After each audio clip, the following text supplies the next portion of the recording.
G&T show is intended for mature audiences.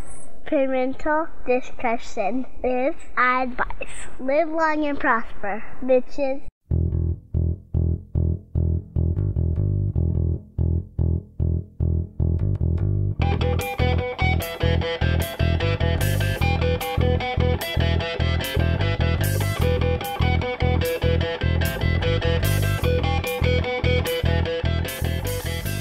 Are friends with benefits? Speaking of having a good time, Terry. Dayton broke the G&T show. This is now the David Mack Appreciation Hour. You assholes. What is it about this guy that people love him so much? With his purple velvet cape and his crown. I thought it was a little much when he had us carry him in the studio on a throne. I am awesome! Look what I have done! Look what I have brought upon the world! There is an urge to go nya. I heard rumors that you might be working on something else, but we won't pry much. I'm gonna say I'm gonna pry a little. Dare you! How dare you ask me to change it? Do you not understand the majesty of my genius? And the guy sitting next to me looked at me like he was, like I'd cramped in his hat. Yeah, it's the professionalism that sells the show. That's right.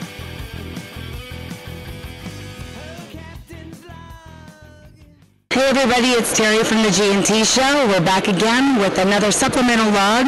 This time we are just thrilled to have Mr. James Kerwin and Ms. Kipleigh Brown, who have been actively talking about their project called R.U.R. Genesis. And as everybody knows, G&T Show talks about all forms of storytelling. And as James and Kipleigh, you're about to find out, we're all about character. And we love to talk about what it is that brings a great character-based story to life. So we're very thankful that you came on board to talk to us, because we all know that the projects that you've worked on in the past, including Yesterday Was a Lie, were all of these really amazingly based stories that had a lot to do with character-driven material. So James, talk to us a little bit about R.U.R., where you're at in the project, and what your goals are for getting the projects completed. Thank you so much for having us. R.U.R. is a play that was written by Karl Čapek in 1919, a Czech playwright, and it's a story that deals with a lot of kind of fundamental questions about what it means to be human, sociological questions, things like this. And where we are with it is we have the project right now, we have a potential feature, but we have shot a short film, R.U.R. Genesis, that will serve as a teaser for the potential feature, as well as a standalone film. And we shot it earlier this year, and it should be out, I'm guessing, around the end of August. Wow, yeah, we're almost done with it. We're finishing up the last stages of post right now. That's fantastic. Kipleigh, how long have you been involved in R.U.R. Genesis, and what is your character's role? I would say probably since the beginning with R.U.R. because it was already in James's head when we were doing Yesterday Was a Lie, and he would talk about it. And my character is Fabry, and without giving too much away, I'm the plan B if something goes wrong. With what the lead character Sulla, played by Chase Masterson, has infiltrated somewhere, and I'm there to get her out of there if anything happens, which it does. So I'm the heavy. I go in there, and I shoot our way out. Among other things, we're not sure. Some of it's left in the air. You don't know exactly what happens. I'm not giving any spoilers here. Awesome. But it's in this style. James has put it in the style of the 1960s Barbarella style. So I noticed that because R.U.R., like you said, was written at the turn of the last century, or just after the turn of the last century. But it's also one of the stories that gave a lot of rise to a lot of other science fiction from that point on. I mean, it's a story that just survives over and over and over again, yet you're kind of going back to the basics with it, even though you're putting it in a different style. You want to talk a bit more about that? Sure, yeah. Well, yes, Metropolis, Blade Runner, so many classic science fiction stories kind of had their origins in the ideas that Čapek explored in R.U.R. And even though it was written in 1919, most literary scholars believe it was his intention to set it 50 years in the future from the time he wrote it, which would be 1969. Now, when you see stage productions of R.U.R., and I've seen a lot of them, they're usually either set like in the early part of the 20th century, like very Art Deco, Sky Captain kind of look, or they're set in our future. But the interesting thing about the story is it doesn't really work in either of those time periods because he predicted certain advances but not others. So we said, well, what if we just do it 50 years from when he wrote it and just kind of set it in this 1969 inspired world. So that's what we did with it, and it's working really well, I think. Well, I can only imagine Barbarella style costumes, cat suits, and I was going to say it doesn't hurt to have beautiful women in bikinis and cat suits and fur rugs and some really cool. I don't notice things like that. Exactly. Yeah. It's all about the story. Yeah. Well, and the right. But that's the great thing about R.U.R. I mean, R.U.R. Genesis is like she was saying, it's a short film and it's kind of a shoot 'em up thing. But Sulla and Fabry, the characters that Chase and Kipleigh play, are also characters in the play, in the original play R.U.R. and in the feature R.U.R. We just kind of spin them off and explore them a little bit in the short. The feature film is a much more rich story because it does have that fun 60s Barbarella feel to it, but it also is an extremely grounded, poignant story. A very poignant story, yes. And one that if you haven't read the play or if you haven't seen another version of R.U.R., I highly recommend you do so. Or you could wait till R.U.R. Genesis comes out in August, although I'm just saying, if you're doing a short trailer or a short story kind of based, that's going to be set out first, but you really do want to do the feature film, and yet as all independent artists are facing right now, is just an uphill struggle to get their projects made.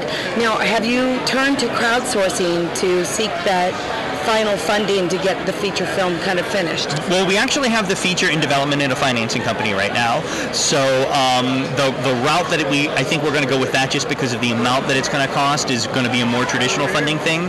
But we did use crowdfunding to shoot the short film. Okay. So we crowdfunded the short because a lot of executives these days, they need to see something. But I mean, they'll read the feature script, they'll love it, but they'll need to see what you're going to do with it. So we said, let's crowdfund a short teaser and then show it to them.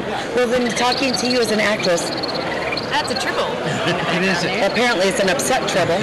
Talking to you as an actress, and with the challenges that most filmmakers are facing, as well as most actors and actresses as well, when it comes to finding work, and we try to cover all aspects and the good, the bad, and the ugly of the industry. But yet, how do you as an actress go about looking at scripts and finding, oh yes, that's something I really, really want to do, and yet you find yourself now actually having to be a part of a project just to get it made? Well, what are the challenges you face in that? I would say the worthwhile scripts that I have read are independent projects.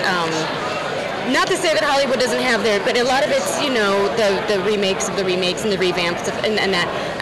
And when I read Yesterday Was a Lie, I was like, I'll do anything he writes, that James Kerwin writes. If he'll have me, I will do everything he writes in the future, and I will help raise money and do whatever I can because I believe in the messages that are, that are explored in his films, and they're intelligent films, but they're also fun, and it's the best of everything.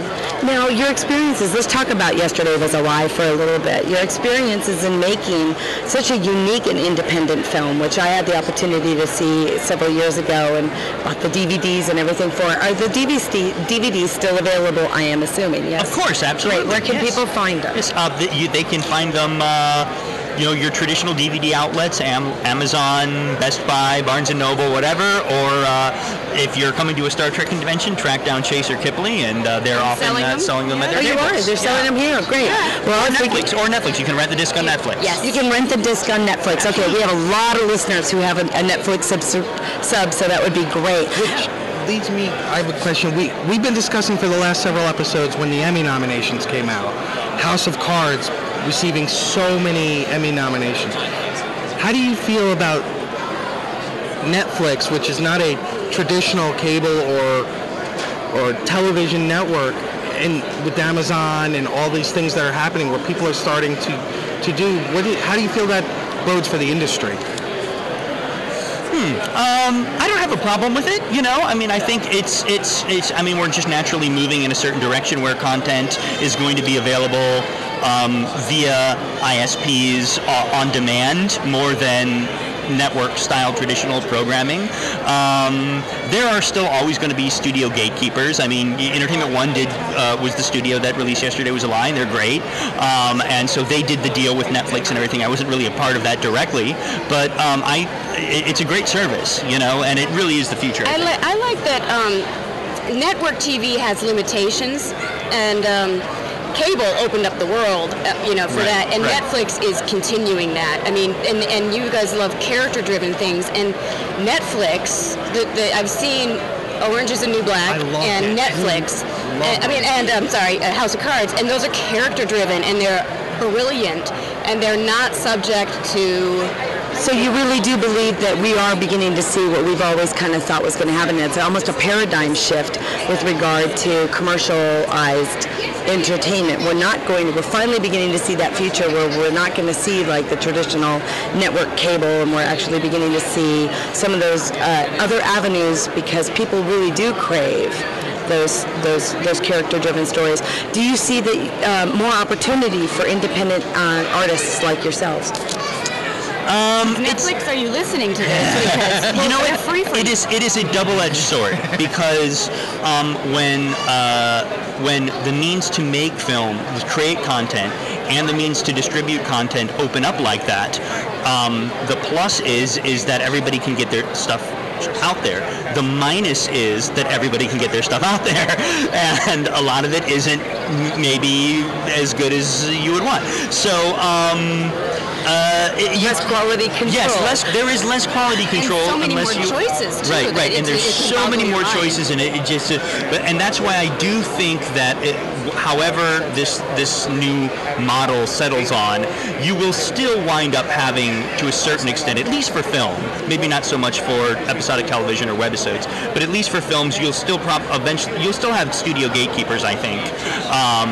But, you know, if you create good content, you can get a studio to back it. So I'm not hugely worried about that. Well, and that's one thing if you can get it to them, if they actually read it. I mean, I think there's a lot of good content out there that never sits in front of the people who can make it. Which goes right back to why R.U.R. Genesis was made in the form that it was, because you're using this now as almost, it's no longer just get your script in front of somebody. You actually have to show them almost a sample of what the finished product may end up looking like. It's surprising how many recent films have been funded that way. Tron Legacy was funded that way. He shot a little 5-minute short film called Tron 2 that he showed to the Disney executives to convince them to greenlight the feature. A lot of people don't know that, but a lot of films get made that way now. Now, a lot of people are going to say, is that because the studio executives are just now too lazy to read a script, or is it because time crunches and visual really does provide a better impact? Well, I don't necessarily think that they're too lazy to read a script. They'll read the script, but they want to see what that director is going to do with it visually.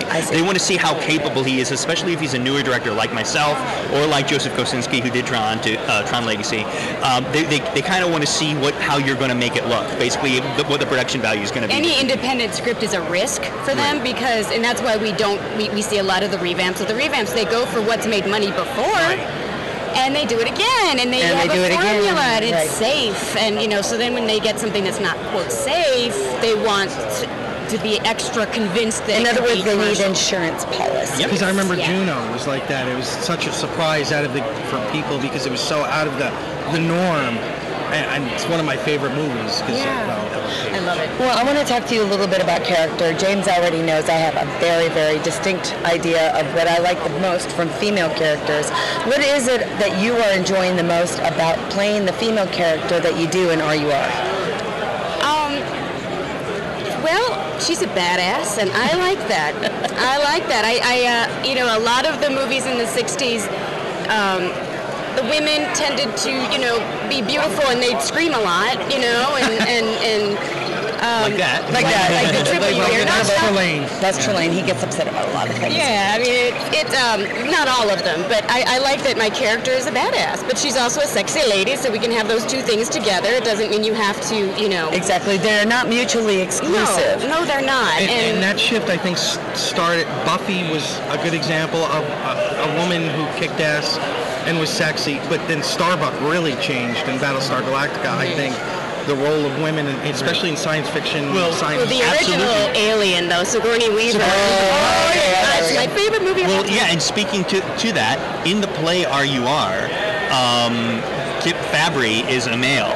Most of the lead characters, with one or two exceptions, are males, and Fabry's the chief engineer. And I said, so you gender swapped? Yeah, we gender swapped several of the roles. Yeah. Oh, that's great. Cool. Yeah. He also, in Yesterday Was a Lie, I played that hard-boiled detective traditionally played by men. So it's great. Thank you. He always lets me take on some manny stuff, and make it lady. Spread your wings. Yeah. Well, again, Yesterday Was a Lie was such a unique and individual film. For those who haven't seen it yet, it's this fantastic modern story told in a traditional LA film noir style. Yes. And it is so beautifully filmed and so incredibly acted, and it just rips your guts out. So I'm not going to tell you about anything, but it does. It just there's a scene that just made me kind of just fell apart. Cries in 1-800-FLOWER. I do not, but it's all right. And I just wanted to say congratulations on Yesterday Was a Lie, and we wish you the best of luck with R.U.R. Genesis and with R.U.R. the feature film. Thank you so much. Thank you so much for joining us again. This was James Kerwin and Kipleigh Brown. They are at the project R.U.R. Genesis. James, why don't you tell people how they can support the project? Okay, well, go to rurfilm.com, and that's just the letters R-U-R. FILM.com, and like I said, around the end of August we will have the teaser available there and some pictures and things like that, and we hope you like it. And Kipleigh, where can people find not only your work on R.U.R. but on other things as well? Oh, well, you can go to Kipleigh.com, and I'm going to have to spell that because I have a weird name. It's KIPLEIGH.com. And you guys have to check out her stuff. She's a fantastic actress and gorgeous on top of it. Have a great day. I will attest. Have a great day, guys, and thanks for joining us again. Music for the G&T show is provided by Warp 11, Grethor, 5-Year Mission, and Andrew Allen's Smooth Federation. G&T Show is a Busy Little Beaver production.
Kinda ugly with